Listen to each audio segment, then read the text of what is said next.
All right. Welcome to Keeping It Real, the largest podcast made by real estate agents and for real estate agents. My name is DJ Paris, and I am your guide and host through the show. Today, we have our monthly episode, which is called Coaching Moments with Ryan DeApril. Now, if you're not familiar with Ryan, let me tell you a little bit about him. Ryan is a progressive thought leader. He's focused on providing for his agents and staff. His strengths are motivational skills, coaching style, and his dedication to training. Ryan has 13 offices throughout Chicagoland, also in Wisconsin, Indiana, and Michigan, and has hundreds and hundreds of successful brokers at his company.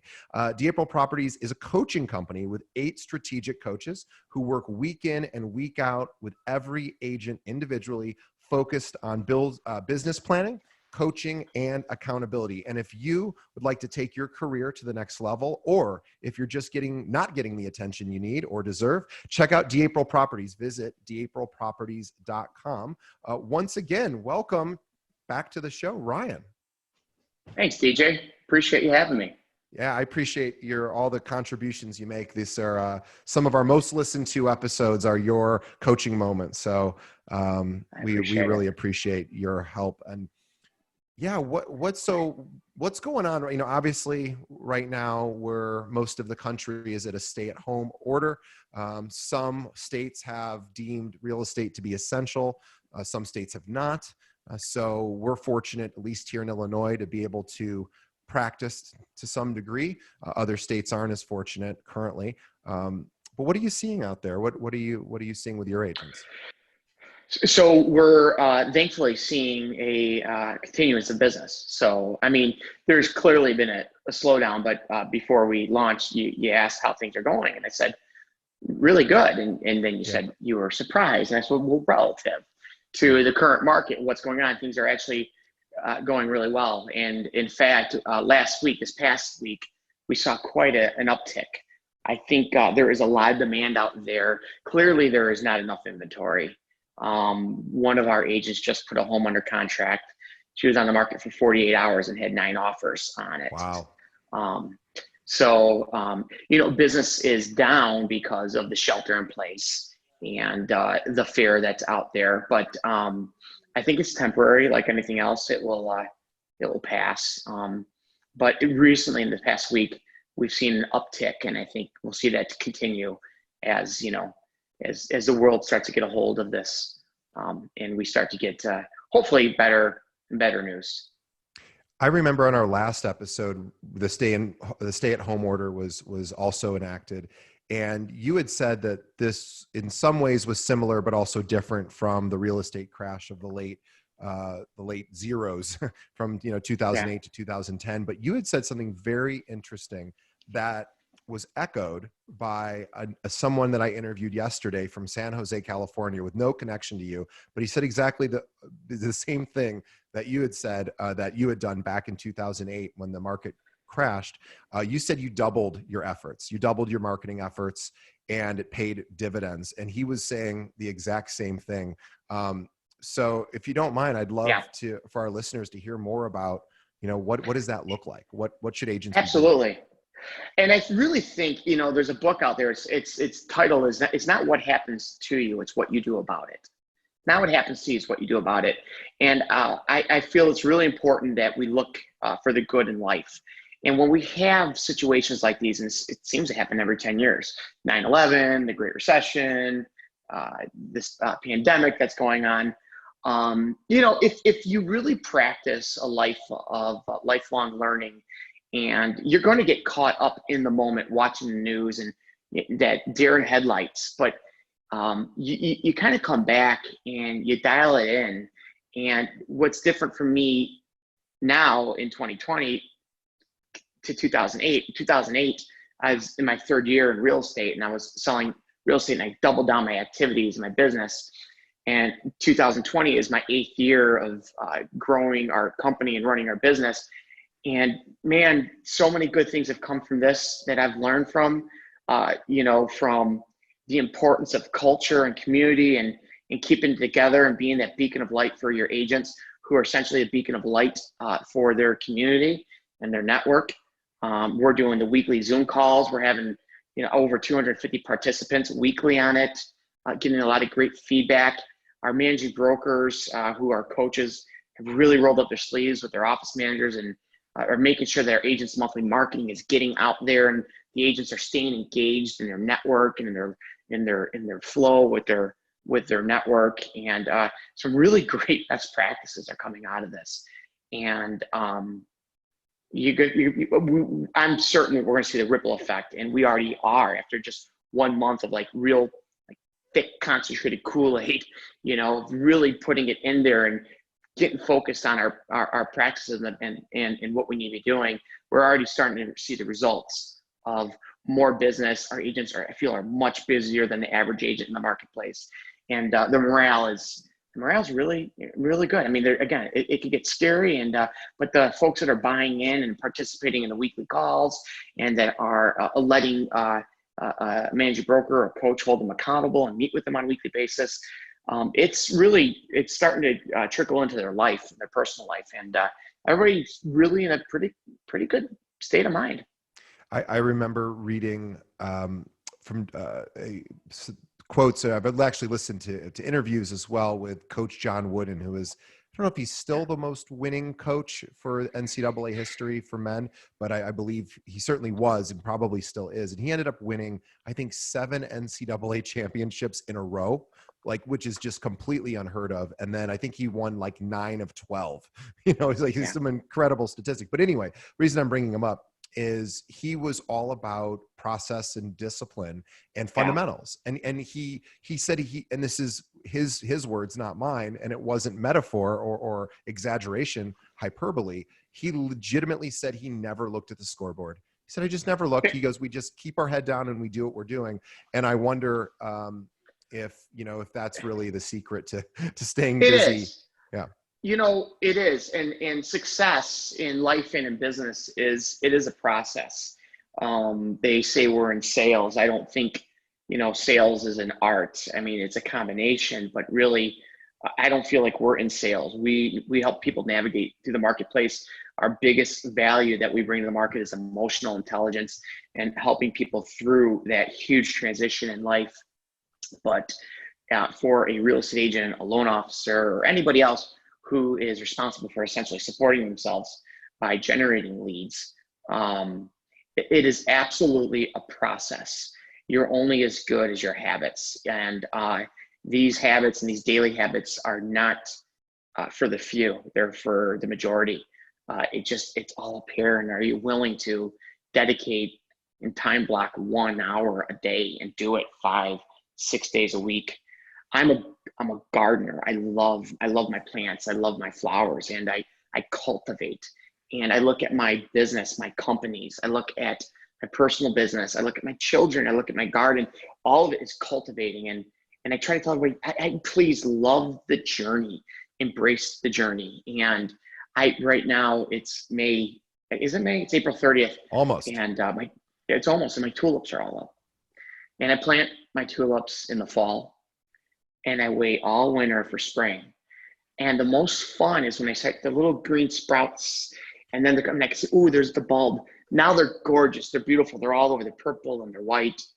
But in the back of my house, I have about 100 sunflowers planted. I'm having more fun with the little green sprouts that are starting to come through the dirt.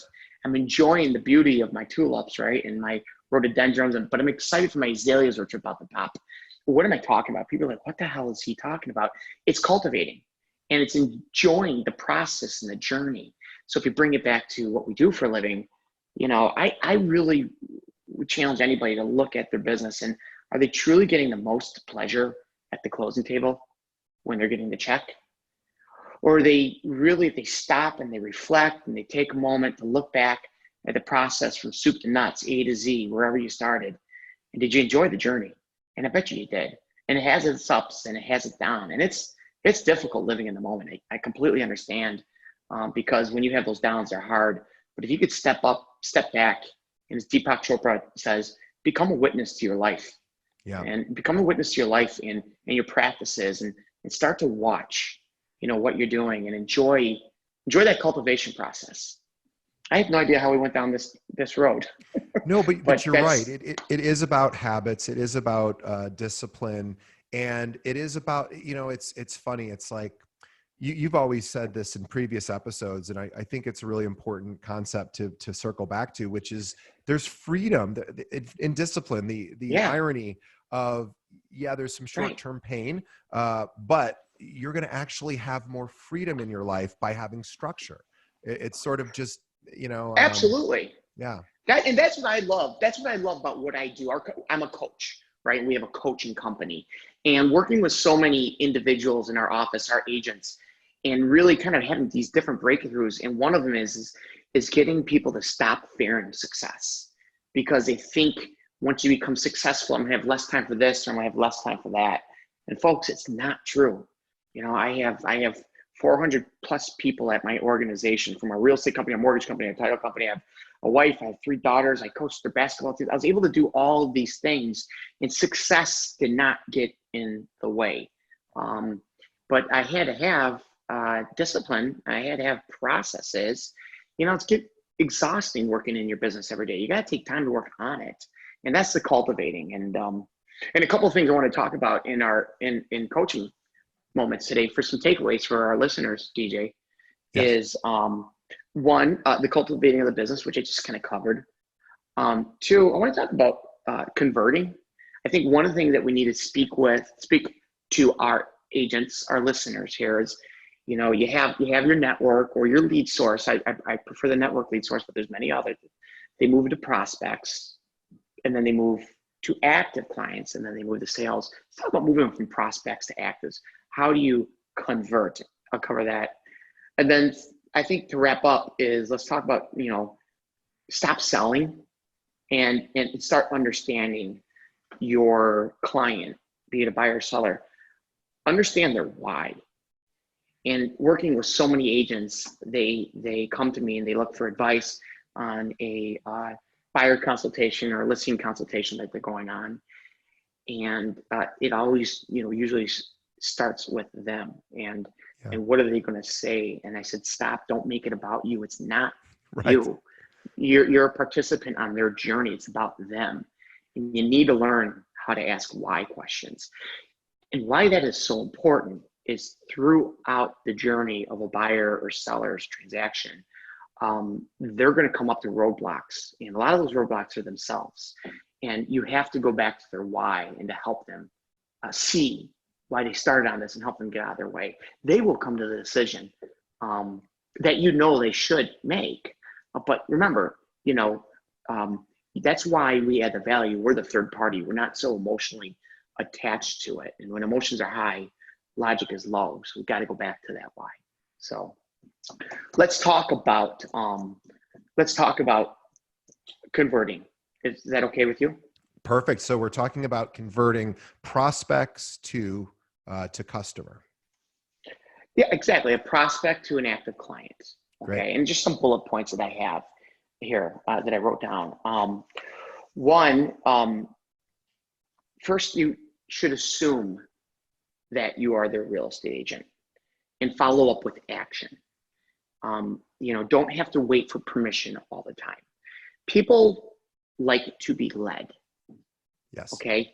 And one of the things that I like to say is get over the imposter syndrome. Right.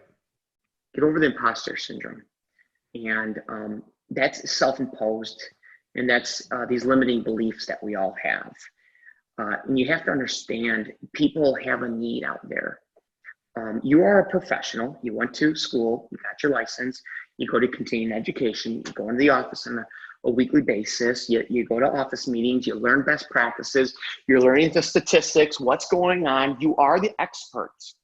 And I equate to like going to a doctor's office and a doctor hesitating when you walk in and say, would you mind if I took your blood pressure? Right. You'd be freaked out. Very And freaked out. you have to look at when you have somebody who's a prospect. And again, a prospect's not an active client. It's not a buyer that's in your car driving around, and it's not a listing that's actively listing. You have to take out that imposter syndrome, which is self-imposed. You have to speak in statements, not questions. And then, of course, you have to look at the different categories of the lead sources, which will direct you on how you act with them. So let me elaborate on that a little bit, okay? Sure. And I want to You're going to back act, up just, I'm going to yes. back up just one pause for just a sec, because, and Ryan's about to say a lot of really, really great things about how to prepare. But I want to add to that just briefly, is to say, if you're newer to the industry, if you're not as experienced, and your client asks you a question where you don't have the answer right front and center, tell the truth. Say, that's a great question. Let me get right back to you with an answer on that. And most people understand that you're not going to have every answer. So this imposter syndrome Ryan talking about is really, really important. Don't be afraid to say to the client, that's an amazing question. I mean, it happens to me all the time. I had somebody, I've been doing this 10 years. I was trying to recruit somebody for our firm yesterday, and they asked a commercial transaction question. I said, to be honest, I really don't know, but I will get right back to you with the answer. Give me 30 minutes. And they were like, awesome. That's perfect. So, Right. yeah. Yeah. But if I would have, answered it differently or hemmed and hawed, they probably wouldn't have thought as highly of me. So I always say, Right. don't be afraid of being an imposter. You can always tell the truth too. Always tell the truth. Absolutely. And remember, for our listeners out there, be it real estate agents or loan officers, a sale is a byproduct of a relationship. Yes. That's what it comes. You don't sell homes. You never have. You never will. Right.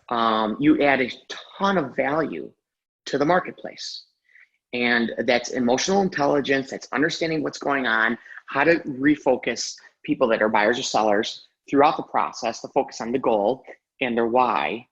But in the beginning process of this is you have to focus on the relationship and then knowing what their why is. Yes.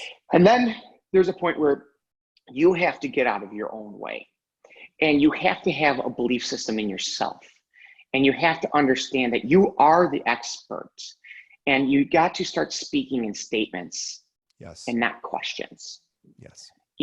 If you speak in questions and you ask, would you like me to send you this? Would you like to do this? Yeah. Would you like me to give you, would you like me to come by and give you an idea or value of your home?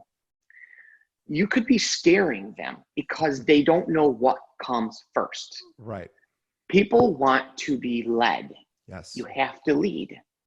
So, DJ, you are considering selling your home. DJ, that sounds great. Listen, I want to come by next week. I want to just take a look at your home. There's a lot of steps in going over. There's a lot going involved in selling your home. I don't want you to think about it. I got it all covered, but I need to come by. I want to take a look at your home, have a cup of coffee, give you some ideas, and I'll show you what the next steps are after that. That's just one example. Great. Of how I'm not asking you, I'm telling you. And what that happens to do is puts me in the lead position, and they come to us because they want us to lead. Okay? And it also, the other thing it does, and I want to make a point because we do this in our recruiting calls. So I recruit realtors to work at our firm. And one of the shifts, I've been doing this 10 years.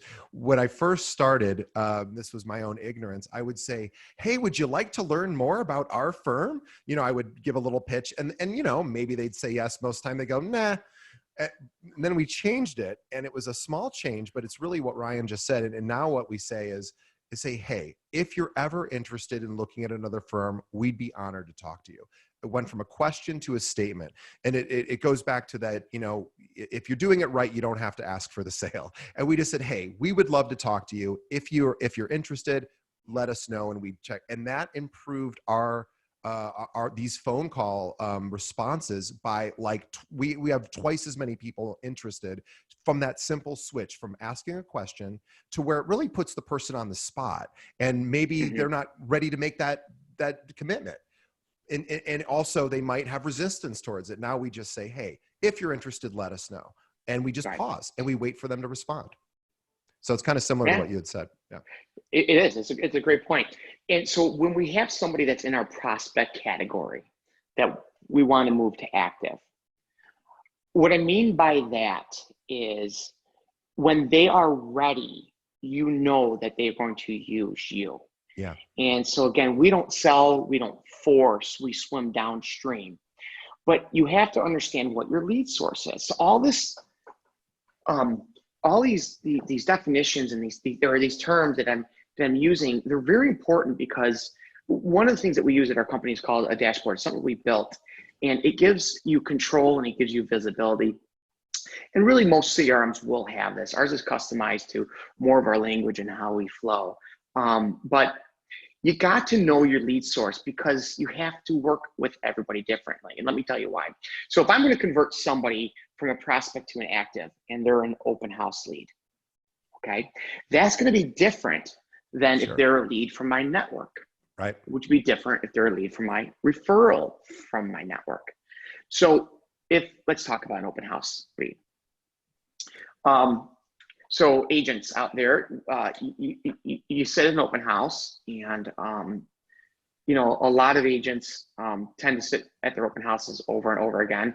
I do encourage agents to kind of get out of the practice and maybe have other agents sit your open house. They're going to get more unbiased feedback they get to you that you could relay to your client. But it also puts you in the state of mind that when you are hosting somebody else's open house, you're not so focused on selling that house you're in, but creating a relationship with that potential buyer that walks in. And when you are working with an open house lead and that conversion that I'm talking about, I think the first thing you need to focus on is that relationship. Where are you from, DJ? And let you speak. And you're going to answer, where are you from? It's one of my favorite things to open up with, because you may tell me physically where you live. Right. You may tell me where you grew up.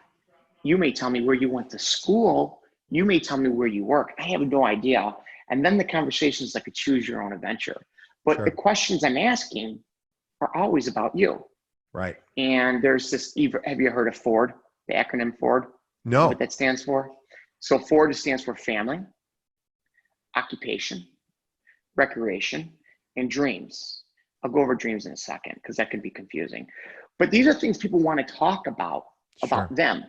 Your job in the lead development as a real estate professional or loan officer, the businesses that I run and that I coach in, your job is to create relationships.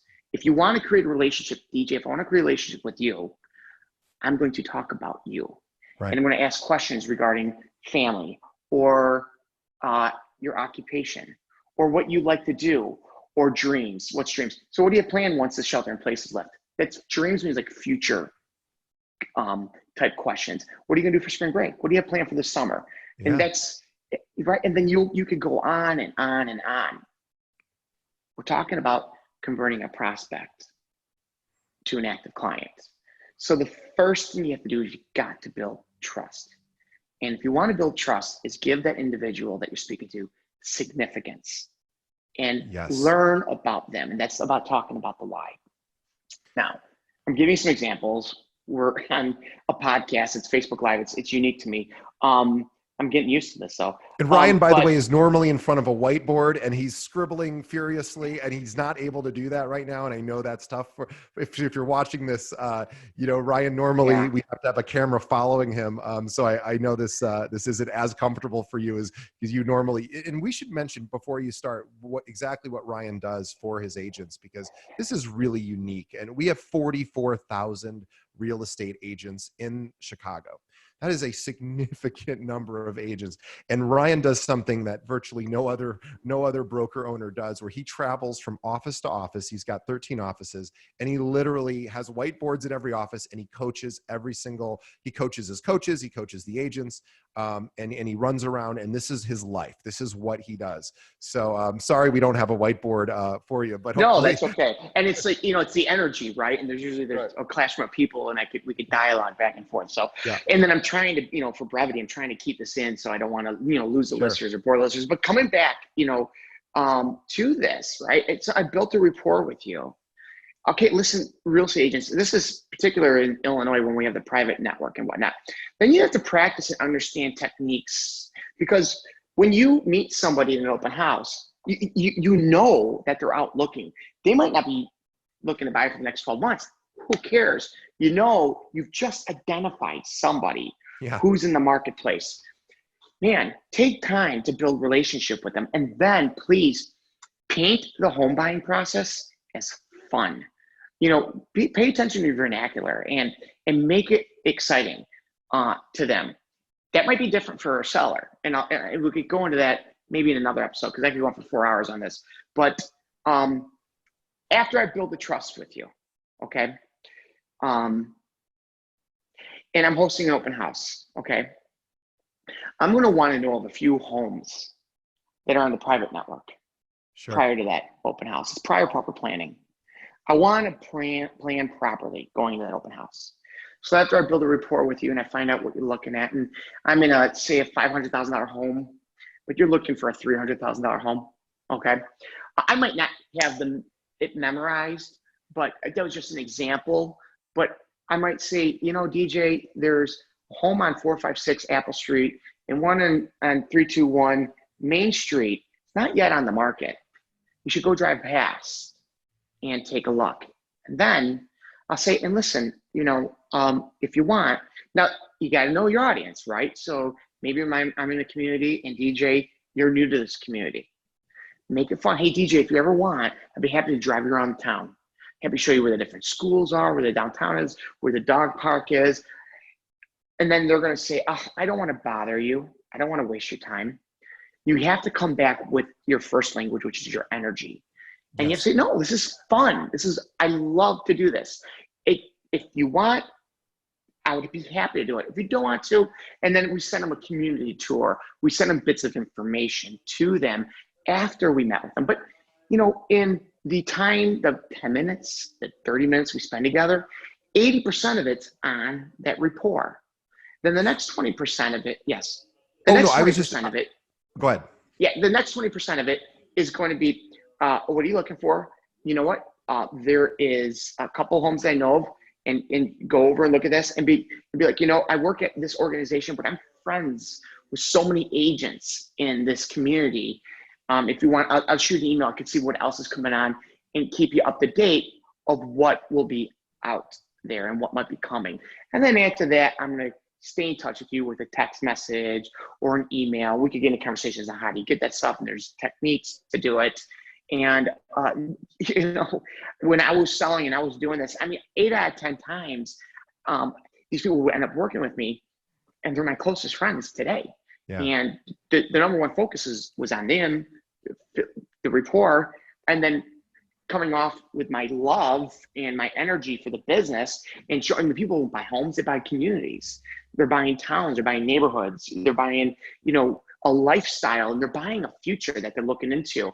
Really embrace that and ask them to be a part of that journey and lead them and say, hey, if you'd like, I'll pick you up, we'll go get a cup of coffee, take you 20 minutes, be happy to show you around. No strings attached. By the way, I don't say no strings attached. I don't like sales type of cliches, but I imply it, if that makes any sense. Yeah, I want to tack on a few just really quick techniques, because you said a lot just now. And one of the things that you said quickly, and I want to circle back to, is this idea of when you're doing an open house to know not only the neighborhood, know what all the homes on the MLS are that are comparable, that clients who are going to walk in, or prospective clients, you know, would probably want to know about. And then also, as Ryan said, and this was big, and I don't know that every MLS in the country has this, but you should look to see. It's called a private listing network. And Ryan very quickly said, you should be checking the private listing network to see if there's any other available units, because those properties tend not to stream out to Zillow, Redfin, a lot of the consumer-facing websites. So what Ryan's saying is, go there and say, oh, by the way, there's another property. It hasn't yet hit the MLS. I can shoot it over to you. I'd really like you to see this. And agents, I want you to listen to me closely here. And the point of contention I have with the associations, what they essentially did is they sold our data to the Zillows of the world, who are then selling it back to us. But God forbid you send out a postcard with another agent's information, you're in violation of the rules. I don't want to go down that rabbit hole. But I want you to understand with what DJ's talking about, the PLN, there's a proper way to send properties that are on the PLN to people that you meet from these lead sources, and listen closely, it's not through an automated search on the MLS. Right. It's through a text message. It's through an email. And you're saying, hey, I know of a property. It's 4 bedrooms. It's 5 bathrooms. I'm making this stuff up, right? It's 4 bedrooms, 2 bathrooms. It's in that price point. The address is 456 Main Street. If you want to drive past, if you want to get in, let me know. What am I saying? I'm saying not meet DJ at an open house and then go log in the MLS and put DJ in an automated search. Right. Anybody can do that. You're in the 80% if you're doing that. And they can do it themselves too. They don't need you for that. Right. Right. Now you got to get creative. You got to become that gardener, grab your Miracle-Gro, clip and prune, and take care of that lead and cultivate it, and really step back and witness your activities and put yourself in their shoes. Like, how would you want to be led? Yes. How would you want to be led through the process? It's funny. I'm going to give you an example of when I used to, I get all of my clothing from basically one place, but before then, I used to go to Banana Republic, and the reason, and I like Banana Republic now, but what I liked about them was their salespeople were quite good. Is I would walk into the store, and some of their salespeople are, of course, are better than others, but they used to have an office, or they had a store here in Lincoln Park that's no longer there. But I would walk in, and they would say, "Hey, looking at my coloring and my skin and my hair and whatever, my height, whatever, my style," they would say, "What do you want? What are you looking for?" And I would say, "Well, I'm looking for X, Y, or Z." And they would say, "Okay, based on your skin tone, your hair, you really should be wearing these colors and stripes, but not, vertical, but not horizontal, whatever, and different types of clothing." And then they would go, "Give me a few minutes. I'm going to find a few things for you." And I would be walking around, and they would come back to me like a consultant would. And right. they established rapport. They asked what I wanted, and then they said, "Hang on, let me think about it for a few minutes." And they would come back, and it was one of the best shopping experiences, and that's why I was so loyal to Banana Republic. I still am. I love Banana Republic. But the point is I went, that's a good. And I don't even want to say the word salesperson, because they're not a salesperson. I bought the clothes. The clothes sell themselves. They led. But they led you, and that's what people want. Yes. They don't want decisions, you guys. Right. So listen, putting something in an automated search and just blasting what's in the MLS, you're not adding any value. Right. So go find a couple of houses. And here's the next one that people talk about is, well, they've checked no on everything I sent them. Cool. Get them out to 1 or 2 properties, and 3 or 4 homes that they checked no on that you think you like, show it to them. Surprise them. Say, hey, I got 2 more showings. Let's just go look at this. Do you know how many times that happened to me? They say, oh my God, I love this home. I'm like, yes, you checked no on it. I don't say that to them because there's no point. But you as real estate professionals, you have to understand that, you got to take control. Go back to the dressing room, like DJ just said. Go grab some items and say, let's try this and let's try that. And speak in these statements, not questions, and lead. People want to be led.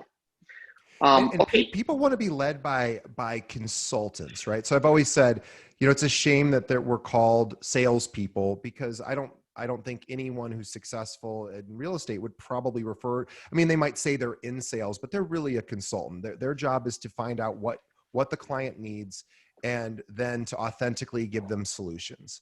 And the sale's made when they hire you. And that's the only time you were in sales. And that's simple. That's just a byproduct of being in flow with your network and create relationships. Like, you are in the friend making business. And it's not what you know, it's who you know, and so on and so forth. So there was something else, DJ, that I wanted to cover, but it just slipped my mind. Well, we were talking about today's market. So yes. Well, yes. Can I lead here? Okay, cool. Please. So converting prospects to actives, and we just went over open houses. So now let's talk about a network lead source. Okay. So DJ, I didn't meet you in an open house. You're somebody in my network, and I know you. I know what's going on because I have good daily habits. It's my job to know who you are and to work with you. And by chance, at a basketball game, a soccer game, or a cocktail party, you say, I'm thinking about buying a home next year. And you wouldn't come out and say it, but you'd say little cues. This is totally different because I have now a relationship with you Sure. because you're from my network. So I'm going to handle that. I'm going to work different. And I'm going to not ask, I'm going to tell. DJ, that's awesome. I can't wait to work with you. What I'm going to do is I'm going to start sending you some properties.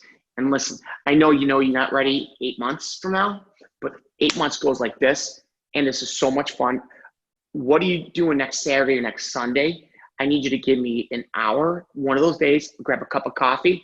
Let's go out. It's a lot of fun. Let's go see what's out there. I didn't ask if I could be your agent, right? I didn't go on a buyer consultation with you. I didn't put myself into an interview. I grabbed you. I, virtually put you in the car and we went and started the process. And even Okay. if I had said, hey, Ryan, I'm busy, Ryan would have gone, okay, no problem. What about next weekend? I really want to get you out there. We really should start this process. 100%. Yeah. Don't feel like an imposter.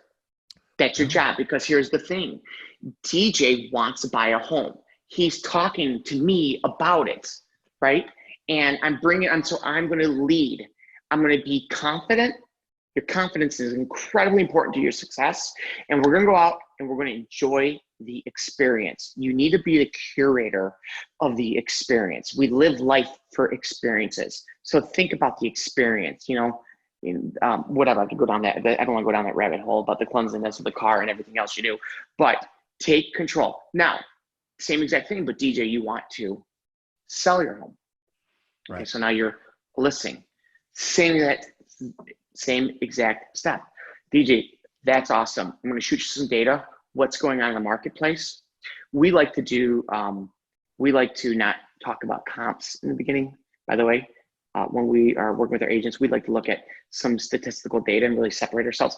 Marketing, we don't even go down the rabbit hole of marketing, because in today's day and age, you could be a one-man shop, put it on the internet, your home's all over the world. The marketing it's articulating your value, and it's really understanding like the Case-Shiller, the indices, talk about real estate from a national level, bring it down to regional here in Chicagoland or Southern Wisconsin or Northwest Indiana, and then bring it down locally.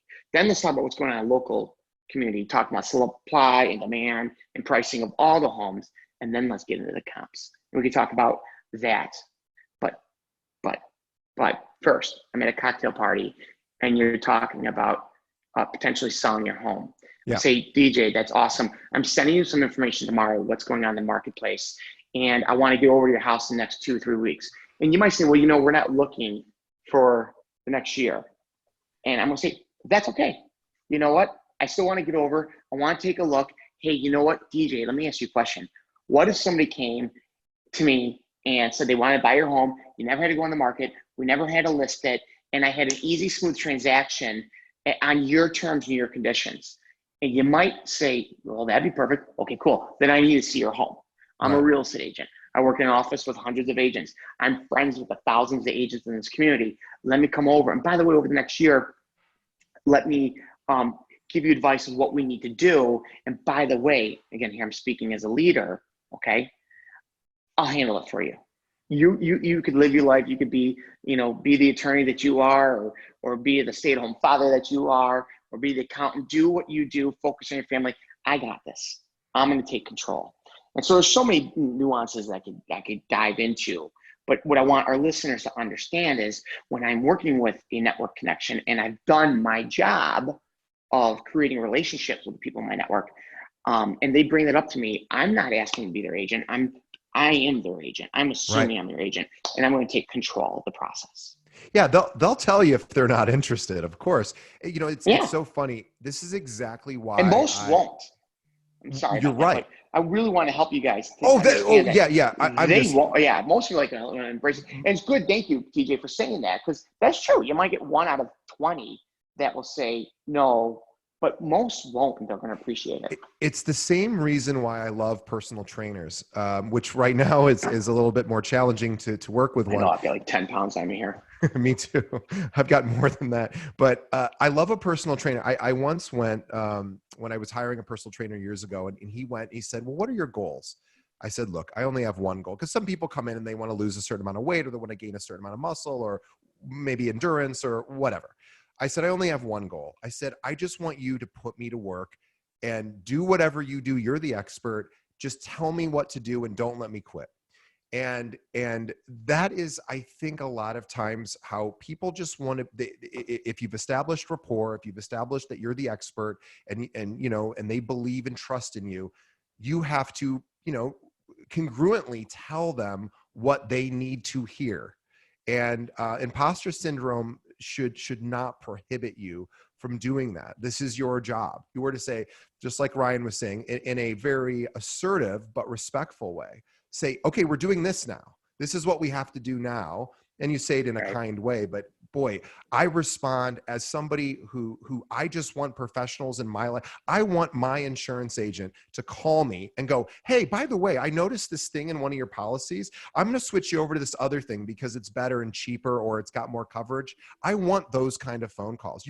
I need you to sign this because it's actually better for you. I want my financial advisor to call me and say, hey, I noticed you're a little overweight in stocks and equities, but your bonds are a little underweight and we need to evaluate that. I want those people in my life. And I think most people want that too.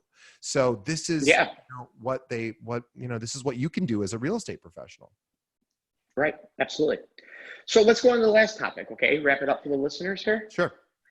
And this is, you've converted the individual, they're an active client, right? And in the process, this is where we tell people, to stop selling and ask why, and figure out what it is, because it's incredibly important to know their why, because in negotiations or whatnot, they're going to bring up things that have nothing to do with why they're selling. And if you bring it back to the why, or why they're buying, you're not going to be running into a brick wall over and over again. And you, DJ, if you're the buyer, or you are the seller, by me bringing up your why and talking it through it with you, you're going to end up getting out of your own way. And so what am I talking about? I'll just give you a couple of examples. I'm just making this up on the spot here. Let's see. So DJ, why you are selling your home is because you want a bigger home. Why do you want a bigger home, right? Yeah, and right. The last Right now, there's a lot of people, me included, and this is a real example where I'm feeling a little, the four walls I live in are feeling a little cramped. So I'm looking to upsize. And right now, of course, rates are very attractive for upgrading. So I actually am looking to sell and buy. Right. So I'm going to come up with a different example, because what I'm going to do with you, what I would do with you right now, is I'd drill down more. Sure. So rates are low and you want a bigger home, I still have more to do. Yeah. Right. Because there's that. Now, I'm going to give you an example. So I know one that I can use. So you want a bigger home, and why? Well, because, you're married and you have 2 kids, right? Yeah. Or if you're in the city of Chicago, I see this all the time. You might have 1 kid, you live in a 1-bedroom condo, you're not in a rush, right? But you have your second on the way. Right. And so there's so many different things. Or for you, DJ, you want to move, right? You're single, you live in a condo and rates are low. I'm going to have to figure out more what the why is. How long Sure. you live there for, DJ? 2 years. Okay, great. Are you seriously thinking about moving? Yeah. I mean, right now I'm at our office in Lincoln Park, but I'm feeling a little claustrophobic in my place. I'd like. Okay, so is it space. Small? It's it's a 1-bedroom. It's 850 square feet. Anything else that you're looking for? Like, what do you want to get out of a move? I love a west-facing view because I like to see the sunset. It sounds silly, but it's important to me. I like to be up high. I like being in high rises, and I would like to add a second bedroom for visitors. So why do you want a second bedroom for visitors? Well, my parents live 3 hours away in Peoria, but they're from Chicago, so they're up here all the time. Their businesses are up here, and I don't like sleeping on the air mattress and giving them the bed every time, so I'd like more space. Yeah. How old are your parents? Early 70s. Early 70s. Okay, cool. And you like the west sunset? I do. What do you see now? So yeah, I face west. I get to see the Chicago River. It's right outside my place, which I'm very fortunate to have that. So I like being. I've also been on the east side of the city. So the current view is not an issue. No. Okay, so you're happy with your you're happy with your issue. So you guys, I want you to understand what I'm finding out here. So I'm finding out his why, but I'm also going to go and find out what his pain is. And I haven't found out his pain just yet. Yeah. I think his pain is sleeping on the air mattress when his parents come. And the that's other part thing of that it. I'm going Yeah. to talk, yeah, and the other thing I'm going to talk to eventually is understanding that, you know, we tend to overvalue our money and undervalue our time. Yeah. And our parents are in their 70s. Hmm. And, you know, money comes and goes, but when 5 years goes from now, you can't get that time back. Right. And so one of the things is you might be wanting, DJ might be wanting more time with mom and dad and I do. enjoying it. And okay, and you can't get that time with mom and dad in your 1 bedroom, 800 square foot apartment. Right. And you have the ability to get that 2 bedroom. Your pain isn't your West View because you got a gorgeous view of the Chicago River, Yes. but your pain might be there's going to come a time when mom and dad can't come Yeah. and see me. Right. And this is the stuff that I'm going to know. I'm not going to repeat this with you right now. I'm going to notate it. Right. And so many real estate agents are so focused on, well, I'm with this company, we got this market share, and I got this marketing, I got that. It's not about you. It's Right. understanding who your client is. What do they want? And then, hey, let's go out, DJ. Let's look through this. And then when you're the deer in the headlights because of all these different things that are flying at you, here I come, buddy. I'm your beacon of light. I'm Yeah. your emotional intelligence. And we say, hey, remember this. Is this still important for you? Is this what you need to do? And it helps you cross the bridge. And you're the one who's crossed the bridge, not me. I just have pointed out what your why is and then what your pain points are. And this is something that you could practice on with your friends. I'm not talking about making a sales practice. It's like actually just get into a conversation with a friend or your child and talk about them about something they're looking to do and ask them why. And don't say, well, I'm practicing for my real estate career and this is why I want to do. Just really try to add value to somebody's life that has nothing to do with real estate and get into the habit of asking why and start consulting with people on other things that they want to do and be that voice. It's a wonderful skill set and a gift that you could give to your friends and your family, but it's something that comes with time and practice. God, DJ, I want to talk to you more about why you want to move and consult with you and go through that. But this is where, and wrapping up the call for everybody is, stop selling yourself, right? And don't worry about all of this other chatter that's out there and these trends and this and that. It's not about you. It's not about me. It's not about my company. It's not about your company. It's about your client. It's about them. And be that servant leader, be that person who is interested in the other individuals, and then you add your value, and it will flow naturally for you. Yeah, the more information you have about what your clients want, what their musts, their shoulds, and their not importance, and their why, knowing all of those things is so critical. Otherwise, you're throwing darts in the dark, right? Yeah. You need to know exactly what people want and why they want it. And then and really, it's funny. It's not as commonly done. Successful agents do it and not as successful agents don't. And if you have that information and you spend the time to really connect and find out what the client is looking for and why, you will be so incredibly successful because they are giving you the exact formula for you to be able to find them the property they want. Yeah, it's the easy way. It's the easy way. Your ego's not your amigo. Let it go. It's not about you. It's about the consumer, the client you're serving. Dig in and figure out about them. Okay. So Well, I think that's a good wrap on the call. I hope it is. I think I'm trying to keep it in the condensed series here for your listeners. I want our listeners also who are in the Chicagoland area to know that what I do for a living, because we'll give some context to what I'm about to say, is I spend 100% of my time recruiting for the company I work for, but I'm putting that aside in the moment because if you are looking to switch firms, if you're a broker in the Chicagoland area, the suburbs, the city, or you're in Michigan, in Northwest Indiana, Wisconsin, Illinois, and you're looking for that one-on-one coaching experience, and maybe you're just looking to see what other firms offer, please take a look at DApril Properties. Ryan has not asked me to do this plug for him, but I'm going to do it because I'm such a big fan of him and his company. So please go to deaprilproperties.com, reach out, see what they offer. They have a full marketing and coaching solution. It's incredibly unique. I recruit agents from all firms. You know who I don't ever recruit agents from? Ryan's company, because he must be doing something right, because nobody ever leaves. So that is my biggest, highest possible recommendation for anyone listening who wants to just see what other opportunities exist. Reach out to DApril Properties and see what they, if it's a good fit.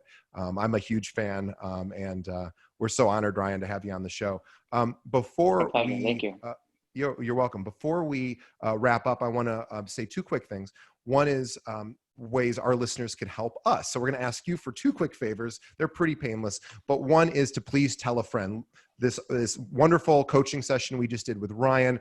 Please think of one other real estate professional or a loan officer, or anyone in sales that could benefit from hearing from these great strategies Ryan just shared. And please pass the podcast over. You can send them directly to our website, which is keepingitrealpod.com, or just have them pull up any podcast app, search for Keeping It Real. We'll show up. The second thing is, please follow us on Facebook. You can find us at facebook.com/Keeping It Real Pod. Why? Well, number one, we broadcast these episodes live. So right now, if you're listening to this, we already broadcast the video portion while we recorded it on Facebook. So you can watch these episodes before we actually finish them. But also, every single day, we find an article online written somewhere designed to help you grow your business, and we share it with you. So the whole intention of this podcast is to help learn from the best. And people like Ryan come on every single month. We're so honored to share his strategies. And Ryan, thanks again. Wonderful episode. We will see you. Thank you, DJ. I appreciate it. Yeah, we will see everybody next month, and with Ryan again. And hope all your agents are staying safe and healthy, and family and friends too. Thanks, Ryan. Thank you.